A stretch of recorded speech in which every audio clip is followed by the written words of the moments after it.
à la vidéo présentation de ce projet de book club pour vous annoncer le thème du mois d'octobre. J'aurais pu choisir le thème d'Halloween. C'est vrai, c'est ce qui s'impose pour le mois d'octobre.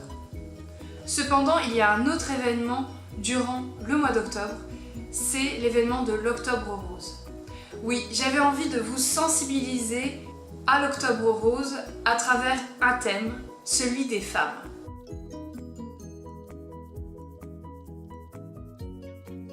Le thème des femmes est assez répandu en littérature.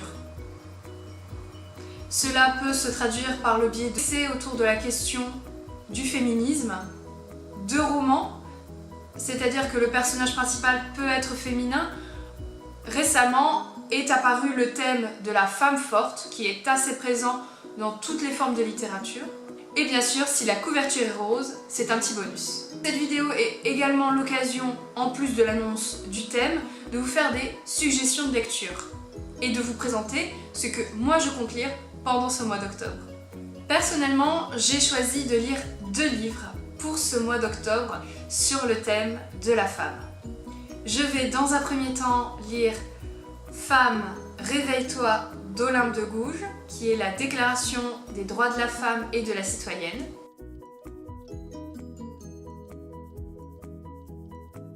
Également, Nous sommes tous féministes.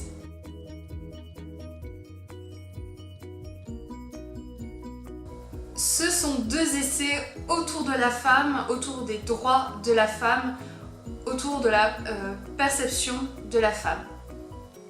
J'avais très envie de lire ces livres au bon moment et justement de les associer à 2, puisque on a le traité d'Olympe de Gouges qui date de la période de la Révolution française et celui d'Adichie qui est encore actuel, qui est contemporain à notre époque.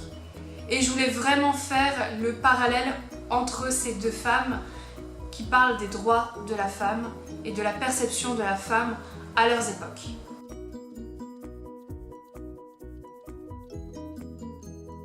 Bien sûr, comme je vous l'ai dit, le thème de la femme, ce n'est pas uniquement les essais sur le féminisme. Ça peut être justement l'occasion de lire un livre où le personnage principal est une femme. Alors, il y a énormément de livres où le personnage principal est une fille. Je ne vais pas vous énoncer tous les titres, mais par exemple, le genre qui se prête très bien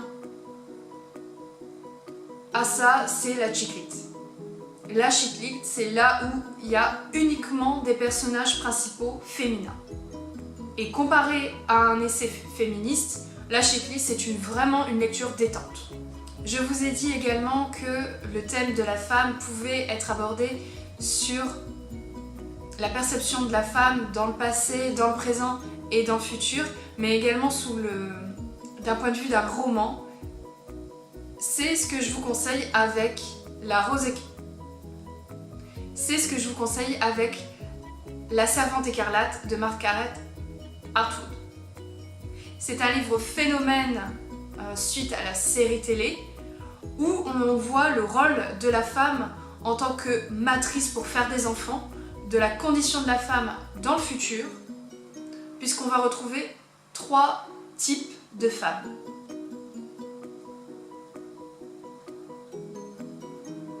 Vous avez également des livres un peu plus manuels, un peu plus instructifs sur le rôle de la femme dans une société. Je vais vous présenter La femme au Moyen-Âge. Alors oui, c'est un livre historique puisqu'il a été écrit par un professeur d'histoire. On voit la femme, comment elle est perçue, puisque on a l'image de la femme au Moyen-Âge à travers d'un point de vue masculin, et on va justement voir comment elle est perçue à cette époque, quel était son rôle et véritablement ses droits au Moyen-Âge. Et je vais vous parler d'une lecture un peu plus facile, mais pourtant c'est un classique, puisque je vous ai dit qu'il était possible dans ce club de lecture de lire également des titres graphiques. Je vous présente Orgueil et préjugés en manga, tiré du texte original, de l'histoire originale de Jane Austen. Ici, le livre est en plus rose, mais pas uniquement. On va suivre bien sûr le personnage principal d'Elizabeth Bennet. On croit que c'est une romance, mais vous allez voir que Jane Austen en fait dépeint la société dans laquelle elle vit et la condition de la jeune fille au sein de sa société, au sein de la société anglaise. Ses devoirs de choisir un mari. J'espère que le thème de ce mois d'octobre vous plaît. Je vous attends en commentaire et sur la page Facebook pour voir si vous participez et quel livre vous avez choisi pour ce thème. Je vous retrouve à la fin du mois avec une vidéo sur mon avis sur les lectures que j'ai sélectionnées. Et bien sûr, je vous retrouve assidûment sur la page Facebook Athénas Book Club. Je vous souhaite un bon mois d'octobre et je vous dis à très bientôt.